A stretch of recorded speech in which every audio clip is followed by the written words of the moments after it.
اعوذ باللہ من الشیطان اللعین الرجیم بسم اللہ الرحمن الرحیم۔ ماہ رجب المرجب کے اس بابرکت مہینے میں دعائے رجبیہ یا من ارجوہ لکل خیر کی تشریح اور تفسیر آپ کی خدمت میں ہم نے آغاز کی اس دعا کی جو اجمالی تعارف ہے وہ ہم آپ کی خدمت میں بیان کر چکے ہیں، اور آج سے ہم اس دعا کے نورانی کلمات کو آپ کی خدمت میں آغاز کرنا چاہتے ہیں۔ بیان کیا کہ امام جعفر صادق علیہ السلام نے محمد بن ذکوان المعروف المشہور محمد سجاد کو یہ دعا املا کروائی، اور اس دعا کے آغاز میں بسم اللہ الرحمن الرحیم سے دعا کا آغاز کروایا۔ ہم نے گزشتہ گفتگو میں اس نقطے کی طرف بیان کیا تھا اور اشارہ کیا تھا کہ بسم اللہ الرحمن الرحیم دعا کا حصہ نہیں ہے، لیکن اسلامی تعلیمات میں یہ نقطہ بیان کیا جاتا ہے کہ ہر کام کی ابتدا بسم اللہ الرحمن الرحیم سے ہونی چاہیے، تاکہ اس کام میں اللہ کی برکت شامل ہو، اور اگر بسم اللہ سے کسی بھی کام کا آغاز نہ کیا جائے تو وہ کام ابتر ہوتا ہے، وہ کام مکمل نہیں ہوتا، نامکمل اور ادھورا کام کہلاتا ہے۔ لہٰذا امام جعفر صادق علیہ السلام چونکہ مقام املا پر تھے، لہٰذا حضرت نے املا کروائی، تو بسم اللہ الرحمن الرحیم سے اس کتابت کا آغاز کروایا اور اس تحریر کو بسم اللہ سے مزین کروایا، وگرنہ یہ جو دعا ہے اس دعا کے آغاز میں بسم اللہ الرحمن الرحیم یہ دعا کا حصہ نہیں ہے۔ دعا کے کلمات یا من ارجوہ لکل خیر سے آغاز ہوتے ہیں۔ اس جملے کی تشریح سے پہلے اس نقطے کی طرف وضاحت آپ کی خدمت میں پیش کرتا چلوں کہ جب انسان اللہ کی بارگاہ میں دعا کرتا ہے تو اسے ادب کی رعایت کرنی چاہیے، اور اللہ کی بارگاہ میں اللہ سے ہم کلام ہونے، مخاطب ہونے اور گفتگو کرنے میں ادب کا تقاضا یہ ہے کہ انسان ادب کی رعایت کرتے ہوئے اللہ کی بارگاہ میں ڈائریکٹ اپنی حاجت کو پیش کرنے سے پہلے، بیان کرنے سے پہلے، تقاضا کرنے سے پہلے اللہ کی عظمت کا اعتراف کرے اور اللہ کی بارگاہ میں اپنے فقر کا بھی اعتراف کرے۔ یعنی انسان اللہ کی بارگاہ میں جس دعا کا تقاضا کر رہا ہے وہ درواقع انسان کی ضرورت ہے، انسان کی نیاز ہے، انسان کی حاجت ہے، انسان کی طلب ہے۔ انسان جسے اللہ کی بارگاہ میں اپنے ہاتھوں کو بلند کر کے اللہ سے تقاضا کر رہا ہے تو اس بات کا اعلان کر رہا ہے کہ اے میرے پروردگار، یہ جس چیز کا میں تجھ سے تقاضا کرنا چاہتا ہوں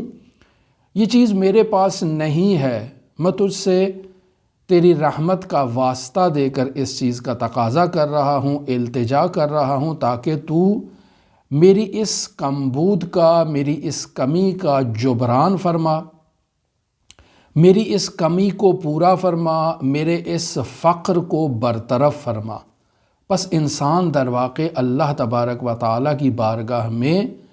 جس دعا کو لے کر بھی حاضر ہوتا ہے تو وہ اپنی عاجزی کا، اپنے فقر کا، اپنی ناداری کا اعتراف کرتا ہے۔ لہٰذا چونکہ اللہ کی بارگاہ میں وہ کسی چیز کا تقاضا کر رہا ہے تو اس کا مطلب یہ ہے کہ اللہ اس تقاضے کو پورا کرنے کی قدرت رکھتا ہے، توان رکھتا ہے۔ لہٰذا ایک انسان مومن، ایک انسان عبد جب اللہ کی بارگاہ میں دست بے دعا ہوتا ہے اور کسی حاجت کا تقاضا کرنا چاہتا ہے تو اس کے باطن میں یہ دونوں اعترافات موجود ہیں کہ میں جس بارگاہ میں تقاضا کر رہا ہوں وہ بارگاہ میرے اس تقاضے کو، میری اس دعا کو اجابت کرنے کی توانائی رکھتی ہے، میرے اس تقاضے کو پورا کرنے کی صلاحیت رکھتی ہے۔ یہ اعتراف ہے انسان کے باطن میں، اور پھر انسان اپنے اس تقاضے سے اپنی اس کمی کا بھی اعتراف کرتا ہے کہ میرے پروردگار، میرے پاس یہ چیز موجود نہیں ہے، نوکری موجود نہیں ہے، اولاد موجود نہیں ہے، روزگار موجود نہیں ہے، اموال موجود نہیں ہے، معنویت موجود نہیں ہے، یا فلاں فلاں جو تقاضے بھی انسان کے ہیں۔ تو انسان ایک طرف سے اپنی عاجزی کا، اپنے فقر کا، اپنی کمبود کا اپنے وجود میں اعتراف کرتا ہے، اور جس ذات سے تقاضا کر رہا ہے اس کی عظمت کا بھی معترف ہے۔ تو بہتر یہ ہے کہ انسان اپنی حاجت کا تقاضا کرنے سے پہلے اسی تقاضے کو اللہ کی بارگاہ میں اپنے زبان سے، اعترافیہ کلمات میں زبان سے جاری کرے۔ لہٰذا حضرات اہل بیت علیہم الصلاۃ کی تعلیمات میں ان کی روش یہ رہی ہے کہ جب وہ اللہ کی بارگاہ میں دعا کے لیے ہاتھ بلند کرتے ہیں تو پہلے اللہ کی حمد و ثنا کرتے ہیں، اللہ کی تعریف و تمجید کرتے ہیں، اللہ کی صفات کمال کو بیان کرتے ہوئے اس حقیقت کا اعتراف کرتے ہیں کہ اللہ کی بارگاہ میں کوئی حیثیت نہیں رکھتے، اللہ کی بارگاہ میں بندے کی کوئی حیثیت نہیں ہے، کوئی مقام نہیں ہے۔ بندہ جس ذات کی بارگاہ میں حاضر ہو رہا ہے وہ ذات صفات کمال کی مالک ہے، وہ ذات انسان کی حاجات کو، انسان کی ضروریات کو پورا کر سکتی ہے، انسان کی دعاؤں کو شرف قبولیت عطا کرتی ہے۔ تو انسان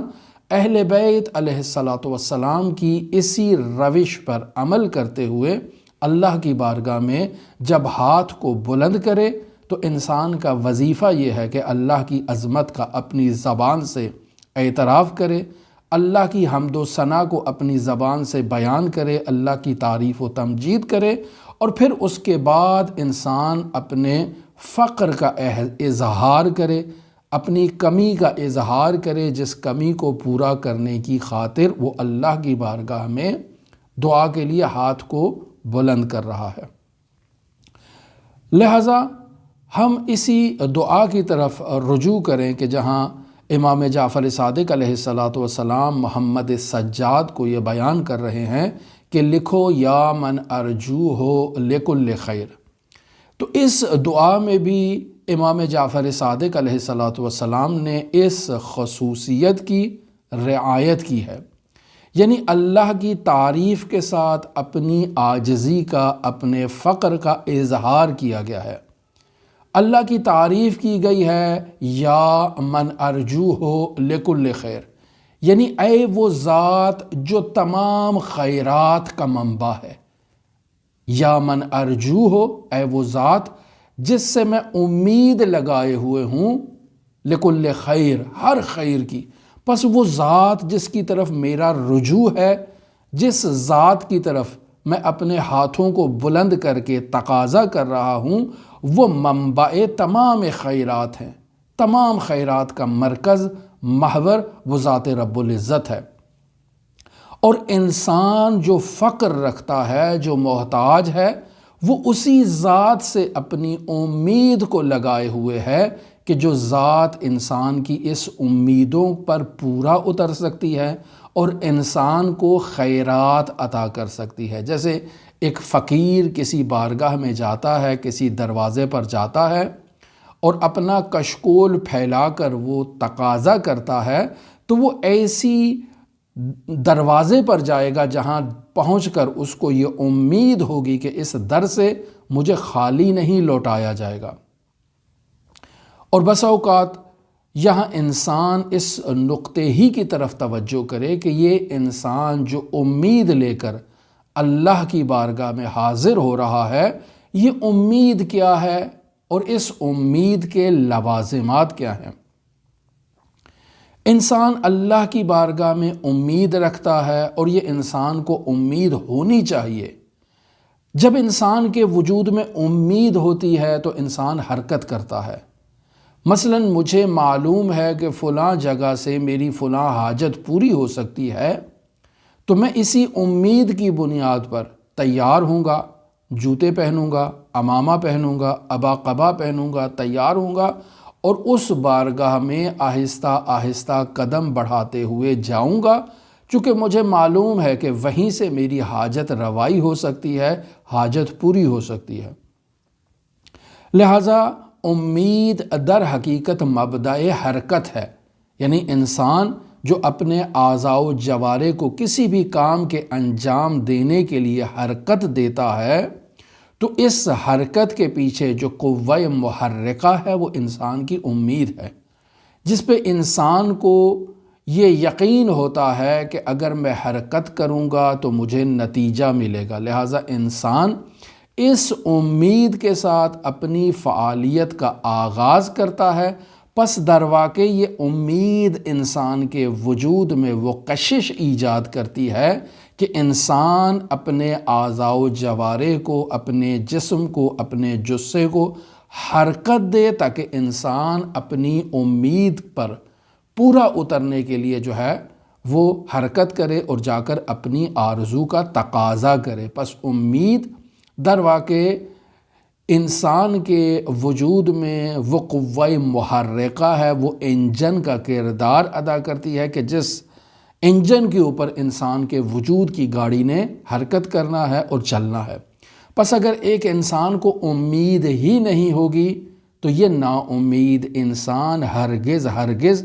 جو ہے وہ کسی بھی کام کے لیے فعالیت نہیں کرے گا، سرگرمی کو انجام نہیں دے گا۔ پس امید کا ہونا نہایت ضروری ہے۔ اب انسان یہاں کہہ سکتا ہے کہ یہ امید مقولہ تشکیک سے ہے، بعض انسانوں میں یہ امید اعلیٰ درجے کی ہے، بعض انسانوں میں یہ امید متوسط درجے کی ہے، بعض انسانوں میں یہ امید کمزور درجے کی ہے۔ لہٰذا ہر انسان اپنے اسی درجے کے مطابق حرکت کا آغاز کرے گا اور اسی درجے کے مطابق تقاضا کرے گا اور جد و جہد کرے گا، محنت کرے گا اور اپنے ہاتھوں کو پھیلائے گا۔ انسان در واقع اپنی امید کے سہارے پر آگے قدم بڑھاتا ہے۔ اب یہاں دعا میں بیان کیا گیا یا من ارجوہ لکل خیر، یعنی میں اس ذات سے امید رکھے ہوئے ہوں، امید لگائے ہوئے ہوں ہر خیر کی۔ تو یہاں سوال یہ پیدا ہوتا ہے کہ یہ خیر کیا ہے؟ عزیزان محترم، خیر انسان کے وجود کے ساتھ متناسب ہونا چاہیے، یعنی انسان اگر خیر کی طرف نگاہ ڈالتا ہے تو ایک مرتبہ یہ خیر جسم سے تعلق رکھتا ہے اور ایک دفعہ یہ خیر انسان کی روح سے تعلق رکھتا ہے۔ اگر انسان کے جسم سے تعلق رکھتا ہو تو ہم اس کی مثال یوں آپ کی خدمت میں بیان کر سکتے ہیں کہ انسان کی آنکھ کا وظیفہ کیا ہے؟ دیکھنا ہے۔ لہٰذا اگر انسان کی آنکھ دیکھتی ہے تو انسان کا دیکھنا خیر ہے۔ کیوں؟ چونکہ یہ دیکھنا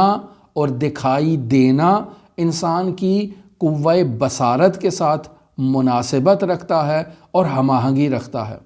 اسی طرح سے انسان کا کان سننے کی صلاحیت رکھتا ہے، لہٰذا اگر ایک انسان سنتا ہے تو اس کا سننا خیر ہے۔ لیکن اگر ایک انسان دیکھتا نہیں ہے، یعنی اس کی آنکھیں ہیں لیکن اس میں بصارت موجود نہیں ہے، اس میں بینائی موجود نہیں ہے۔ ایک انسان میں کان ہیں لیکن اس کے کان سننے کا کام انجام نہیں دیتے ہیں۔ ایک انسان کے پاس زبان ہے لیکن یہ زبان گویائی کی توانائی اور صلاحیت نہیں رکھتی ہے، تو پس اس کا مطلب یہ ہے کہ انسان اس خیر سے محروم ہے۔ پس اگر انسان کے جسمانی اعضاء کو آپ کی خدمت میں بیان کیا جائے کہ انسان کے جسم میں مختلف اعضاء موجود ہیں، جیسے انسان کا دل ہے تو اس دل کا ایک اپنا وظیفہ ہے، انسان کے پھیپھڑے ہیں تو ان کا ایک اپنا وظیفہ ہے، انسان کے گردے ہیں تو ان گردوں کا ایک اپنا وظیفہ ہے، انسان کی جسم کے باقی جتنے بھی اعضاء و جوارح اللہ نے انسان کو عطا کیے ہیں تو ہر عضو کا ایک وظیفہ موجود ہے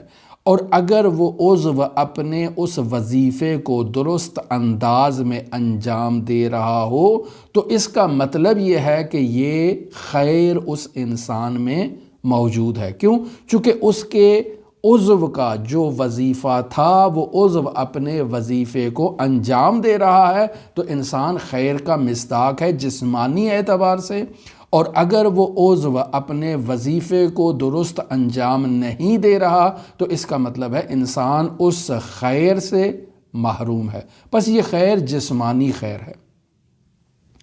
خیر دوسرا جو ہے وہ انسان کا روحانی خیر ہے۔ یعنی کیا مطلب؟ یعنی انسان دنیا میں آیا ہے تاکہ انسان سعادت مند ہو۔ یہ سعادت انسان کی اس دنیا میں بھی ہونی چاہیے، اور یہ سعادت انسان کی ابدی زندگی آخرت میں بھی ہونی چاہیے۔ اور اگر انسان میں یہ سعادت ہے، یعنی انسان اس دنیا میں ایسے زندگی بسر کر رہا ہے کہ انسان اس دنیا میں سعادت مند ہو، اور آخرت جو اس کی ہمیشگی اور دائمی زندگی ہے وہاں پر بھی انسان سعادت مند ہو، تو اگر انسان ایک ایسے اسلوب کے ساتھ زندگی بسر کر رہا ہے، ایسی تعلیمات کے ساتھ اگر انسان زندگی بسر کر رہا ہے، تو اس کا مطلب یہ ہے کہ انسان کی روحانی زندگی میں خیر موجود ہے۔ اگر انسان کے پاس اولاد ہے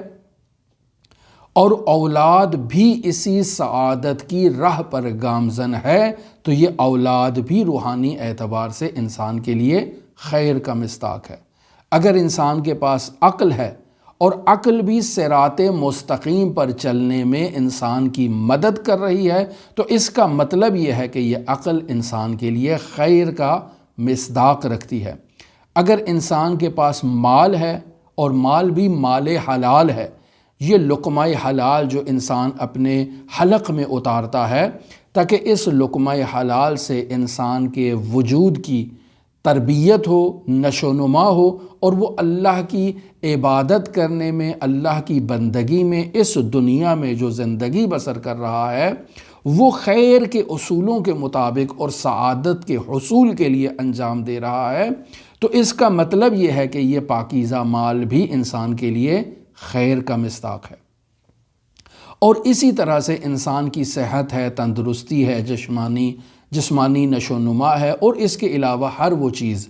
پس ہر وہ چیز جو انسان کی قوہ عاقلہ مفکرہ کے ساتھ اور اس کے ہدف کے ساتھ مطابقت رکھتی ہو اور انسان کو سعادت عظمیٰ تک پہنچنے میں انسان کی مدد کر رہی ہو، روحانی اعتبار سے اس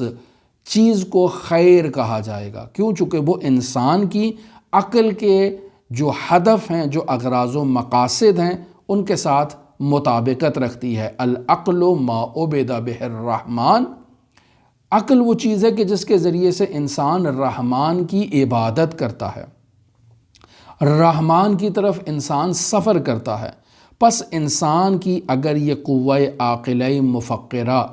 اللہ کی طرف سفر کرنے میں کامیابی حاصل کرے اور اس دنیا میں اللہ کے بتائے ہوئے اصولوں کے مطابق زندگی بسر کرے، تو یہ عقل انسان کے لیے خیر کا مصداق ہے اور انسان کو ایک ایسے روحانی سفر پر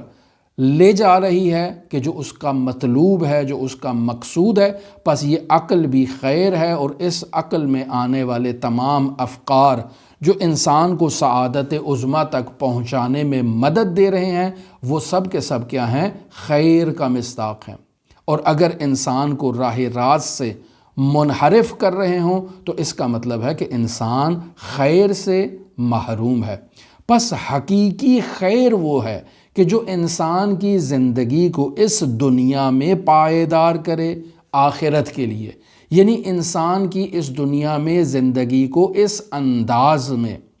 استوار کرے، منظم کرے، نظم و نسق دے کہ انسان کی زندگی الہی تعلیمات کے عین مطابق جو ہے وہ انسان گزارے، تاکہ انسان کی اس دنیا میں زندگی سعادت مند ہو اور آخرت میں بھی انسان کی زندگی سعادت مند ہو۔ اگر انسان اس پائیدار حقیقت تک پہنچنے کے لیے جد و جہد کرتا ہے تو اس کا مطلب یہ ہے کہ انسان کی زندگی خیر کا مصداق ہے۔ اب یہ انسان جس پائیدار حقیقت کی تلاش میں نکل رہا ہے وہ حقیقت حضرت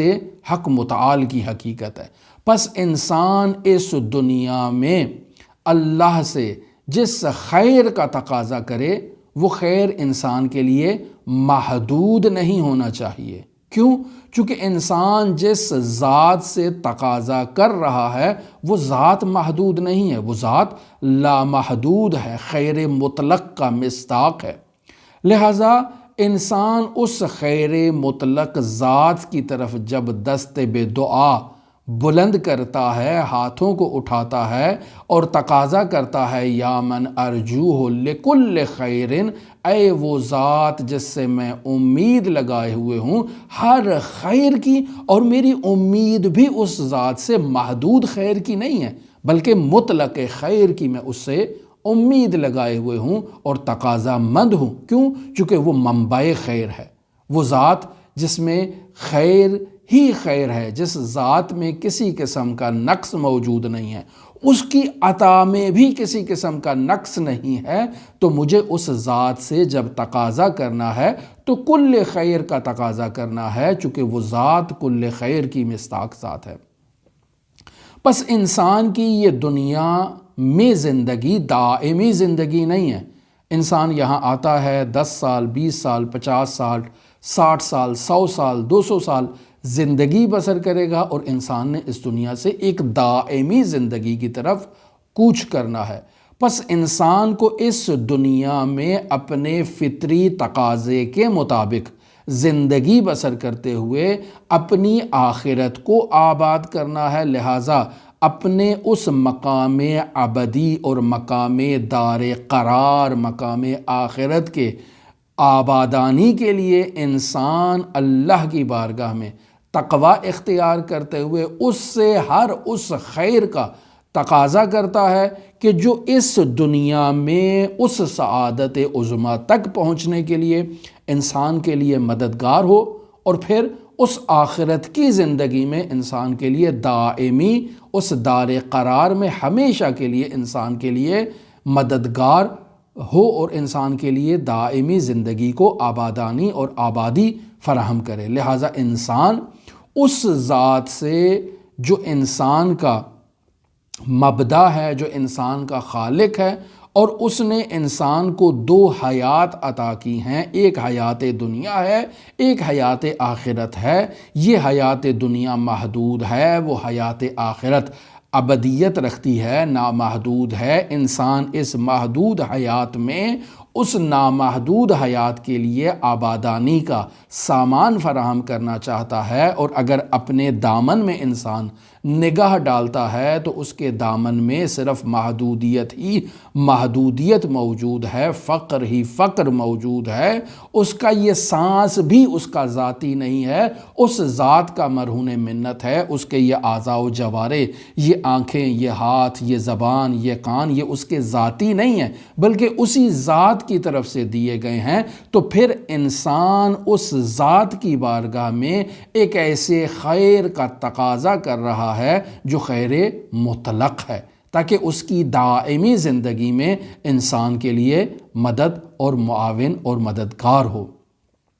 پس بیان ہوا کہ جس طرح سے امید مقولہ تشکیک سے تعلق رکھتی ہے، عین اسی طرح سے یہ خیر بھی مقولہ تشکیک سے ہے، یعنی اس میں بھی شدت و ضعف پایا جاتا ہے۔ پس انسان جس امید کا مجسمہ ہے، جس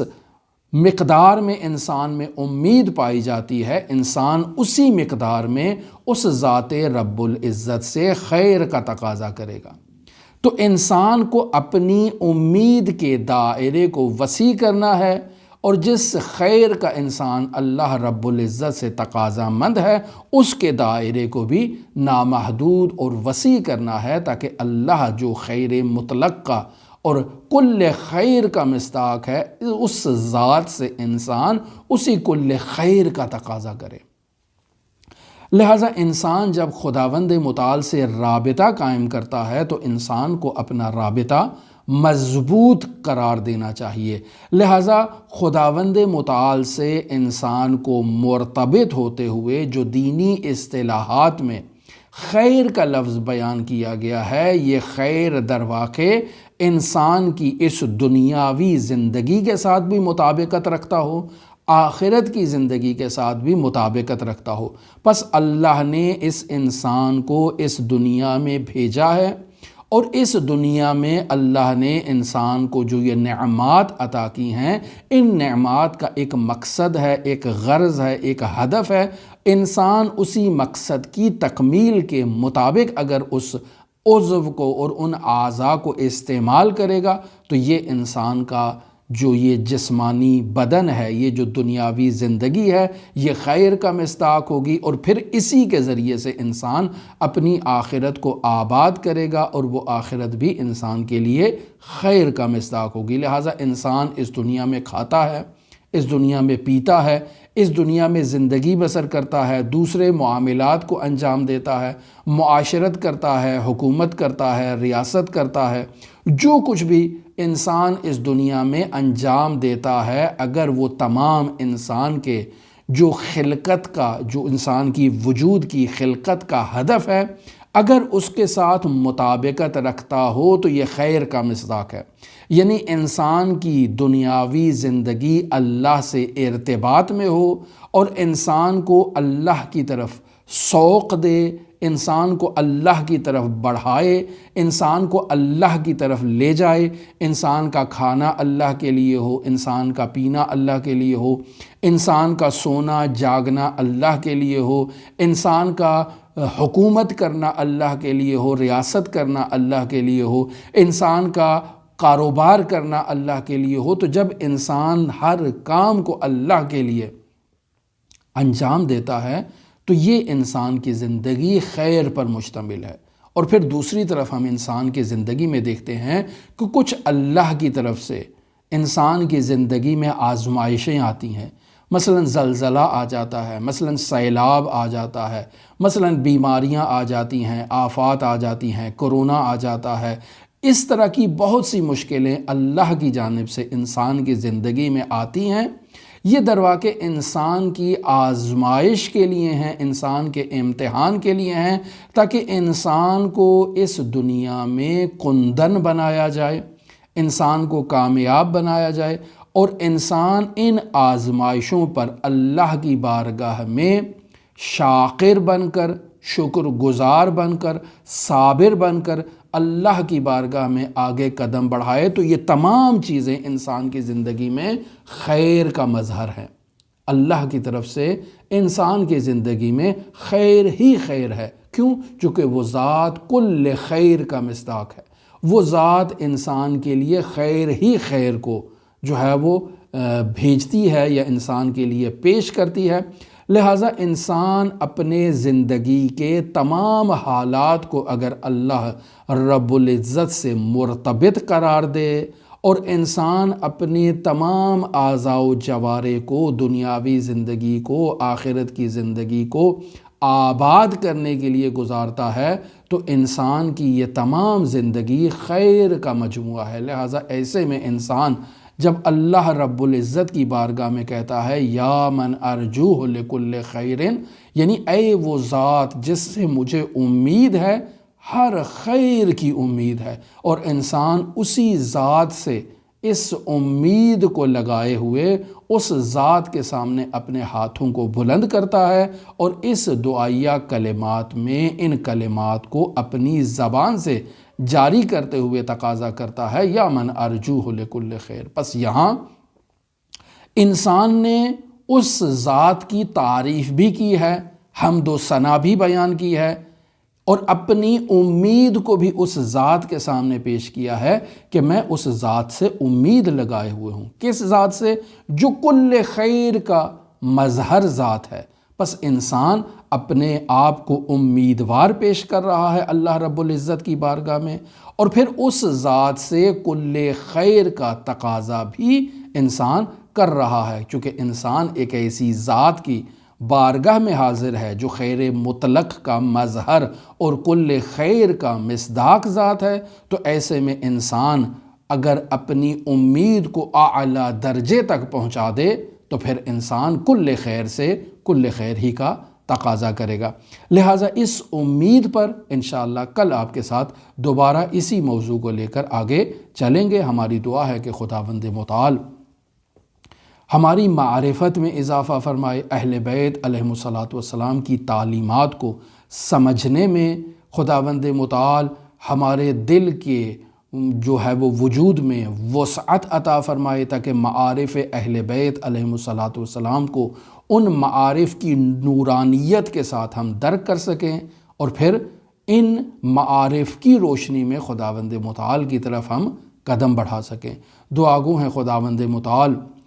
اپنی آخری حجت منجی عالم بشریت حضرت صاحب العصر، صاحب الامر، صاحب الزمان کے ظہور میں تعجیل فرمائے، اور ہمیں حضرت کے اصحاب و آوان و انصار کی فہرست میں شمار فرمائے۔